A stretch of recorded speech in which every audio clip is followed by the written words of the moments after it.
60টা করে পুত্র কেশিনীর গর্ভে, সুমতির গর্ভে সগর রাজার ঔরসে 60,000 পুত্র। এই 60,000 পুত্র তার সবে মহারথ। চক্রবর্তী সম্রাট হবার জন্য তিনি অশ্বমেধ যজ্ঞের আয়োজন করেছিলেন। এই অশ্বটা জোগাড় করে নিজের বাড়িতে বন্ধন করে রেখেছিলেন, পরের দিন ছাড়া হবে। কিন্তু রাত্রিবেলায় সে ঘোড়া উদাহ।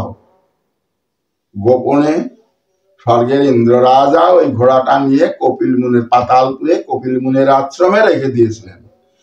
60,000 পুত্রগণ সমস্ত পৃথিবী তন্ন তন্ন করেছে, স্বর্গমর্ত পাতাল সব তন্ন তন্ন হয়ে গিয়েছে, কোথাও ঘোড়া পাওয়া গেল না। ওনারা পাতালপুরে গিয়ে সেই মহা শক্তি সম্পন্ন সেই ঋষিকে দর্শন করে বলছেন, এই যে আমাদের সেই ঘোড়া এবং 60,000 পুত্রগণ ধর্মার কাডলে তার উপরে যখন হামলা করে যখন পড়লো, তখন উনি তাকিয়ে পড়েছিলেন মুনিবর। তার চোখ দিয়ে দুই চোখ দিয়ে অগ্নির সেই অগ্নিতে জ্বলে পুড়ে সব ভস্ম হয়ে গেল 60,000 পুত্র। এই অগতি প্রাপ্ত আত্মা উদ্ধার করবে কে? সেই সংবাদ নিয়ে উনার মা বাবাকে দিলেন, সগর রাজাকে, সগর রাজার স্ত্রীকে এ সংবাদ দিলে তারা কেঁদে, এখন উদ্ধার হবে কি করে? অগতি প্রাপ্ত, এদের তো গতি হবে না বাবা। কখন গতি হবে? যদি ওই বংশে কোনো বৈষ্ণবের আগমন হয়। তাবৎ ভ্রমন্তি সংসারে পিতরা পিণ্ড তৎপরা যাবৎ কুলে ভক্তি জুত সুত নৈব প্রজায়াতে। জন্যে সেই দিন ওই পিতৃপুরুষগণ উদ্ধার হয়ে ভাগবত পদ লাভ করবে। আর ইনি হচ্ছেন কেশিনীর পুত্র অসামাঞ্জের পুত্র অংশুমান। এই অংশুমান ছিলেন পরম ভক্ত, হরিভক্ত। সগর বংশ উদ্ধার, ভগীরথ মাহাত্ম্য কথন আজকে পাঠ হবে।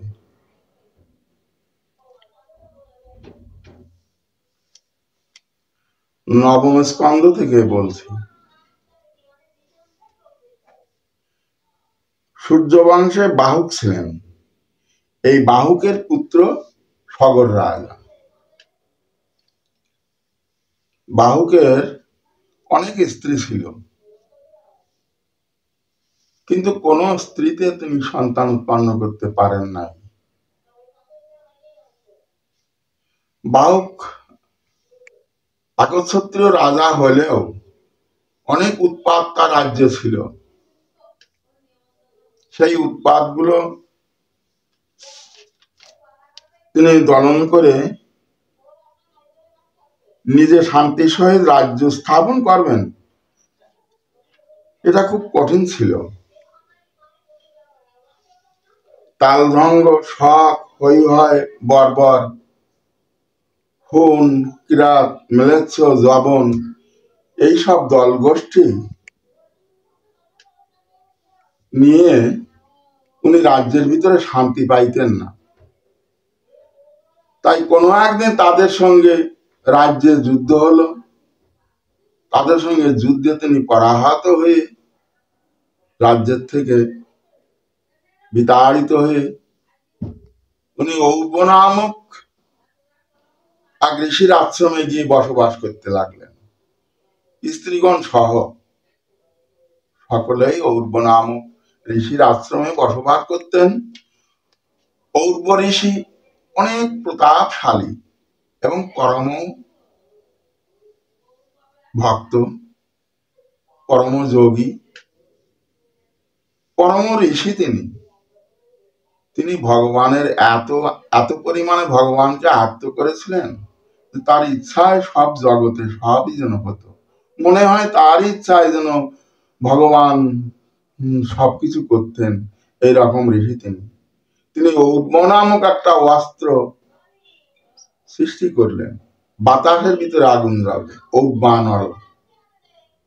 যেমন জলে জলে বাড়ি লেগে যে আগুনের সৃষ্টি হয় তাকে বলে বাড়বানল।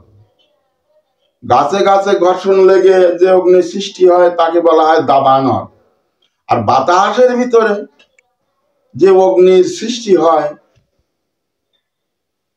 তার নাম ঔবানল। এই উদ্বানাল নামক অস্ত্র উনি সৃষ্টি করে শাস্ত্রের ভিতরে তা গ্রন্থিত করে রেখেছেন। সেই উদ্বানাল অস্ত্র উনাকে দিলেন। সেই উদ্বানাল অস্ত্রের দ্বারায় এই তালরঙ্গ শক হই হয়, বর্বর, হুন, ক্রাত, ম্লেচ্ছ, জবন এইসব দল গোষ্ঠীদের তিনি জয় করে সসাগরা পৃথিবীর রাজা হয়েছিলেন। এই সগর রাজা। সগর নাম হওয়ার কারণ হচ্ছে উনি যখন মাতৃগর্ভে ছিলেন তখন বিমাতারা হিংসা করে বিষ এনে ওই গর্ভধারিণীকে খাওয়াই দিয়েছিল, যে গর্ভের সন্তান নষ্ট হয়ে যাক। তা শুধু কি গর্ভের সন্তানই নষ্ট হইতো, আর মাও মারা যেত, এটা গোপনের ব্যাপার। কিন্তু উদ্ম নামক ঋষির প্রভাবে বা প্রতাপে কোনো ক্ষতি হয়েছিল না। বিষ-সহ প্রসব করেছিলেন। যখন 10 মাস 10 দিন পরে প্রসব হয়েছিল, বিষ-সহ ওই সগর রাজা প্রসব হয়েছিলেন। এই জন্য ওনার নাম রেখেছিলেন সগর। এই দিনে দিনে বৃদ্ধি হতে লাগলো সগর। উপযুক্ত বয়সকালে তিনি হলেন উদ্ম নামক অস্ত্রে জিনিয়া তিনি সসাগরা পৃথিবীর রাজা হয়েছিলেন। এই রাজা তার 60,000 পুত্র, এক স্ত্রীর গর্ভে, 2 স্ত্রী সগর রাজা। এক স্ত্রীর নাম কেশিনী, তার একটা মাত্র পুত্র অসমাঞ্জ। তার আর একটা পুত্র মাত্র অংশুমান। তার আর একটা পুত্র দিলীপ। তার আর একটা পুত্র ভগীরথ। ওই একটা করে পুত্র, কেশিনীর গর্ভে যে পুত্রগুলো, ওই একটা করে পুত্র। আর সুমতির গর্ভে 60,000 পুত্র। সগর রাজার ঔরসে 60,000 পুত্র। এই 60,000 পুত্র তা সবে মহারথ। মহারথ কাকে বলে? 60,000 সৈন্যের সঙ্গে, অস্ত্রধারী সৈন্যের সঙ্গে একাই মোকাবেলা করতে যিনি পারেন তাকে বলা হতো মহারথ। তা প্রত্যেকে মহারথ। এই মহারথগণ এত শক্তি পিতার, তাই পিতা চক্রবর্তী সম্রাট হবার জন্য তিনি অশ্বমেধ যজ্ঞের আয়োজন করেছিলেন। তাতে সে দর্শ লাগবে এবং সেই অশ্বটা ধরে আনা হয়েছিল। তিনি এই হোক ধরে হোক, যেখান থেকে হোক, এই অশ্বটা জোগাড় করে নিজের বাড়িতে বন্ধন করে রেখেছিলেন। প্রভাতে যে কোনো একটা ব্যবস্থা করা হবে, এই অশ্বের ললাটে লিপিবদ্ধ থাকবে, ঘোড়া তো ছেড়ে দেওয়া হবে, একজন সর থাকবেন ওর উপরে। তবে ওই ললাটে লিখে, পত্র লিখে ললাটে মেরে দেওয়া হয় ঘোড়ার কপালে। এই হচ্ছে নিয়ম অশ্বমেধ যজ্ঞের। ওতে লেখা থাকবে একটা ভারী একটা শক্ত কথা লেখা থাকবে। রামচন্দ্রনাথ যেমন লিখে দিয়েছিলেন যে সতী মায়ের পুত্র যদি হয় সেজন্য আমার ঘোড়া ধরে, এইরকম একটা দেড়ি কথা লিখে দিলেন ওতে। যার জন্য সেই ঘোড়া ধরেছিলেন লব আর কুশ। দেখ ভাই, সতী মায়ের পুত্র হলে সেজন্য ঘোড়া ধরে, আমরা কি অসতী মায়ের পুত্র? তাই ধরেছিলেন ঘোড়া। সেখানে যুদ্ধ হয়েছিল, সে রামায়ণের কথা।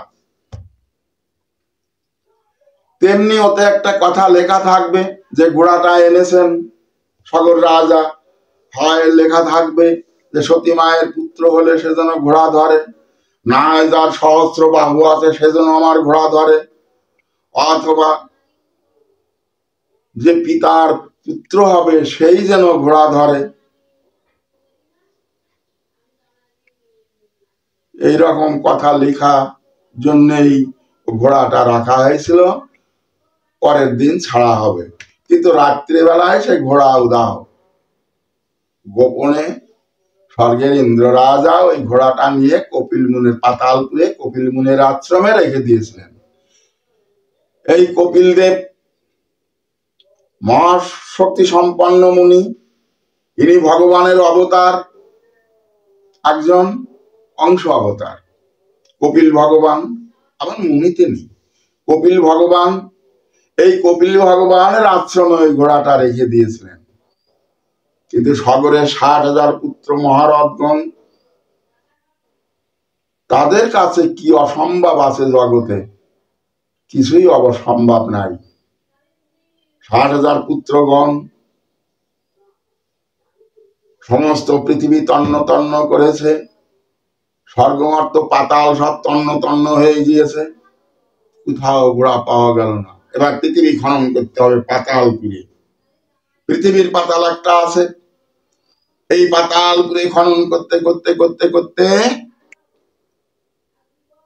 সাগর হয়ে গেল। খনন করতে করতে 60,000 পুত্র তো এক এক কোদালে এক এক সাগর, এক এক কোদালে এক এক পুকুর, এক এক কোদালে এক এক বাও, এক এক কোদালে এক এক হ্রদ। এইরকম করে কি অসমর্থ তাদের কাজে আছে সেই সমস্ত মন্ত্র এবং যৌগিক ক্ষমতা। এই ক্ষমতা বলে পৃথিবীকে খনন করে সাগর সৃষ্টি করে ফেলে দিল। তার থেকে অম্বুর সৃষ্টি হলো। আজকে সেই অম্বু, এই সাগরের পুত্রগণ করিল অম্বুর উদয়, যাহা আজকের জগতে সাগর নামে জগতে খ্যাত হয়। এই সাগর সৃষ্টি হয়ে গেল। ওনারা পাতালপুরে গিয়ে সেই মহা শক্তি সম্পন্ন সেই ঋষিকে দর্শন করে বলছেন, এই যে আমাদের সেই ঘোড়া। কপিল মুনিকে তখন অশ্রাব্য ভাষায় তাকে তিরস্কার করলেন এবং 60,000 পুত্রগণ ধর্মার কাডলে তার উপরে যখন হামলা করে যখন পড়লো, তখন উনি তাকিয়ে পড়েছিলেন মুনিবর। তার চোখ দিয়ে দুই চোখ দিয়ে অগ্নির কি বলে, অগ্নির স্ফুলিঙ্গ শোঁ করে বেরোতে লাগলো।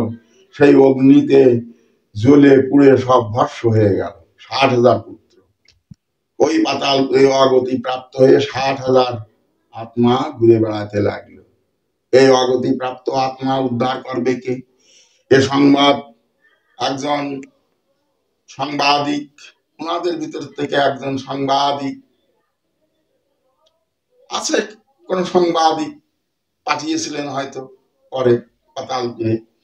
সেই সাংবাদিক সংবাদ নিয়ে ওনার মা বাবাকে দিলেন, সাগর রাজাকে, সাগর রাজার স্ত্রীকে এ সংবাদ দিলে তারা কেঁদে আকুল। এই বংশই বা কি করে উদ্ধার হবে? চলে তো গেছে, এখন উদ্ধার হবে কি করে? অগতি প্রাপ্ত ভূত প্রেত দেবদত্ত হয়ে সব ঘুরে বেড়াচ্ছে, অগতি প্রাপ্ত আত্মা। এদের তো গতি হবে না বাবা। কখন গতি হবে? যদি ওই বংশে কোনো বৈষ্ণবের আগমন হয়। তাবৎ ভ্রমন্তি সংসারে পিতরা পিণ্ড তৎপরা যাবৎ কুলে ভক্তির জুত সুত নৈব প্রজায়াতে। ভগবান বলছেন ততদিন পর্যন্ত ওরা ওই রকম অগতি প্রাপ্ত হয়ে ঘুরে বেড়াতে থাকবে। কতকাল? কতকাল তার অন্ত নাই বাবা। যতদিন পর্যন্ত না ওই বংশে একজন বৈষ্ণব সন্তানের জন্ম হবে, ততকাল পর্যন্ত ওই মৃত আত্মাগুলো পিণ্ডের আশায় লোলুপ হয়ে কবে পিণ্ড প্রসাদ তর্পণ করবে উনাদের উদ্দেশ্যে, উনাদের জন্যে, সেই দিন ওই পিতৃপুরুষগণ উদ্ধার হয়ে ভাগবত পদ লাভ করবে বা উদ্ধার হবে। তাই এই মৃত পুত্রগণের সৎকার করবার জন্যে চিন্তা করতে লাগলেন, কি করে চিন্তা করা যাবে, কি করে উদ্ধার করা যাবে। তাই আর এক মায়ের পুত্র কেশিনীর পুত্র ওই যে অসমাঞ্জ আগের ৬০,০০০, উনি আছেন সুমতির পুত্রগণ ৬০,০০০, আর ইনি হচ্ছেন কেশিনীর পুত্র অসমাঞ্জ। অসমাঞ্জের পুত্র অংশুমান। এই অংশুমান ছিলেন পরম ভক্ত, হরিভক্ত। তিনি পাতালপুরে গমন করলেন গলে বস্ত্র হয়ে, উপবাস থেকে পরম সদাচারী। তিনি কপিল মুনির আশ্রমে গিয়ে পিছনের থেকে দণ্ডবাত হয়ে পড়লেন, হে ভগবান, হে কপিল দেব, হে ভগবান, হে কপিল দেব। তাকে স্তব করলেন, কত স্তব স্তুতি জানালেন। কপিল দেব তার স্তবে তুষ্ট হয়ে বললেন, ভক্ত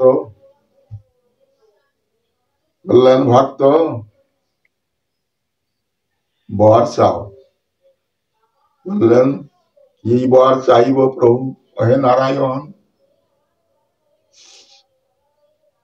আমার সগর বংশ উদ্ধার করো এই আকিঞ্চন, আর আমার পিতামহের যোগ্য সাঙ্গ করো, এই দ্বিতীয় বর আমার করি নিবেদন। সগর রাজা বললেন, তথাস্তু। কিন্তু তোমার এই বংশ উদ্ধার করতে গেলে নারায়ণের চরণের থেকে সৃষ্টি হয়েছে গঙ্গা দেবীর সেই মকর বাহিনী, শঙ্খ চক্র গদা পদ্ম, সেই মকর বাহিনী গঙ্গাকে আনতে হবে পাতালপুরে। কিন্তু এ বেগ ধারণ করবে কে? স্বর্গের থেকে গঙ্গা যখন আসবে তখন হু হু করে তো আসবে। সেই বেগ ধারণ করবার জন্য উপযুক্ত ব্যক্তিকে নির্ণয় করতে হবে, কে এই বেগ ধারণ করবে। আবম্বিত এ সমস্ত কথাগুলো বলে ওনাকে বললেন, বৎস যাও, গঙ্গাকে আনায়ন করে তোমার বংশের উদ্ধার করো। তখন উনি চলে গেলেন,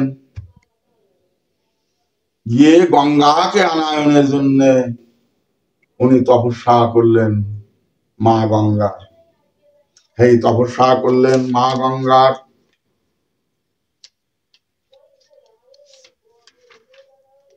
মা গঙ্গাকে তপস্যা করতে হবে, সেই ত্রিলোক তারিণী, ত্রিলোক তারিণী, সেই মকর বাহিনী, শঙ্খ চক্র গদা পদ্মধারিণী মা গঙ্গাকে উনি তপস্যা করতে লাগলেন। কিন্তু তপস্যা করতে করতে উনি ওনার সমাপ্ত কাল এসে গেল। তার পুত্র দিলীপ, কিন্তু দিলীপ অত ভক্ত না হলেও তিনি ভক্ত লোক, কিন্তু গঙ্গাকে উপাসনা করবার মতন তার ভিতরে কোনো অনুপ্রেরণা হচ্ছে না।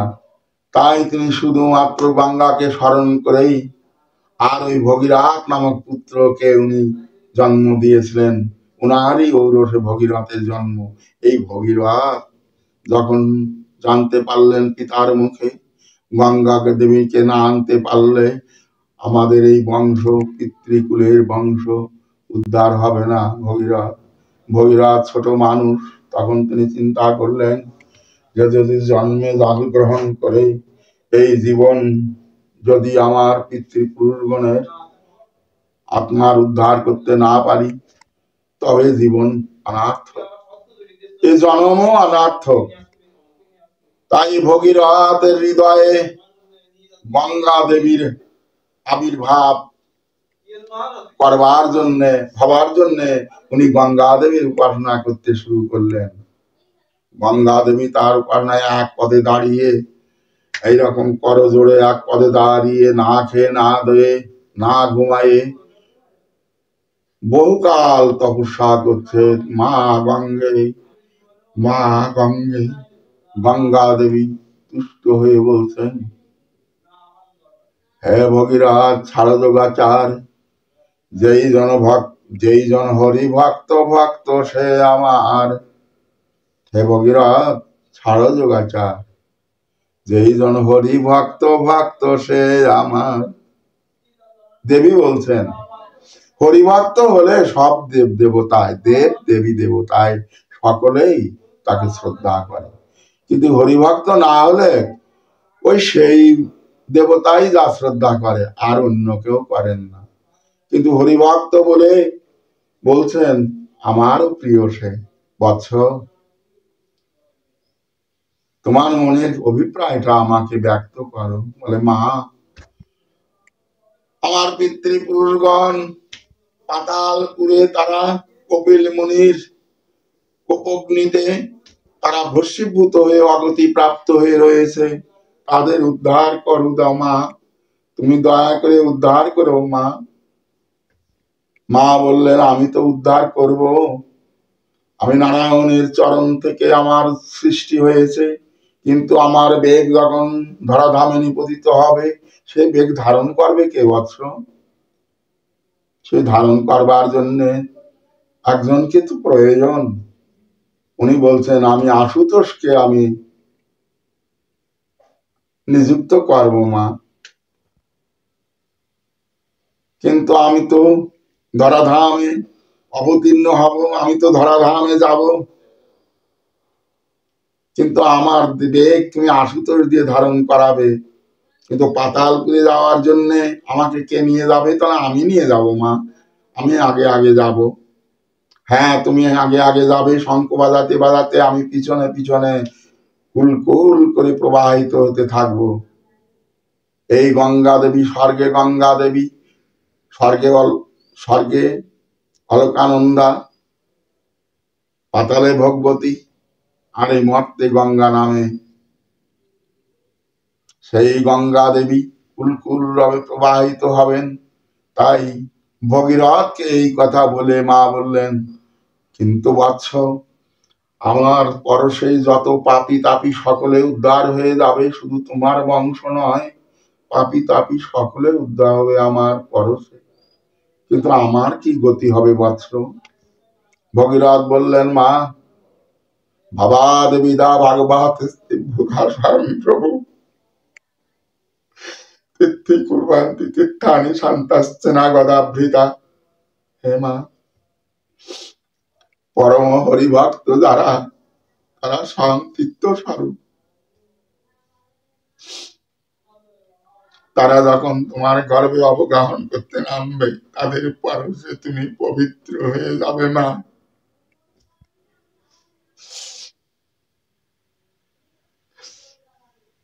মা বলছেন সাধুর উপায় কি হবে বাবা? ভগীরথ বলছেন গঙ্গার পাপাদি সাধু করিলে ধারণ, অন্তর্যামী হরি পরে তাদের করিবে শোধন। অন্তর্যামী হরি ভক্তদের শোধন করবে, ওই হরি নাম করে ভক্তেরা, সেই নাম করলে ওদের পাপ শোধন হয়ে যাবে। বের ভক্ত, বের বৎস, তাই হবে। তাহলে আমি স্বর্গের থেকে আসবার সময় তুমি আগে আগে শঙ্খ বাজাতে বাজাতে যাবে, আর আমি পিছন পিছনে নামবো। এমনি করে স্বর্গের থেকে সেই অলকানন্দা পৃথিবীতে নামলেন গঙ্গার রূপ ধারণ করে। আর হরিদ্বারে শিব ওখানে তার জটা বিস্তার করে পাথর মূর্তি ধারণ করে এখন রয়েছেন। শিব ওখানে ছিলেন জটা বিস্তার করে, তিনি ওখানে ছিলেন, আর ওই মাথার উপরে এসে জল পড়েছিল। এখন তিনি পাথর মূর্তি, শিলা মূর্তি ধারণ করে সেখানে আছেন, তার মাথার উপরে এসে জল পড়ছে হু হু করে। ওইখান থেকে বাবা গঙ্গার উৎপত্তি। তারপরে কি হলো?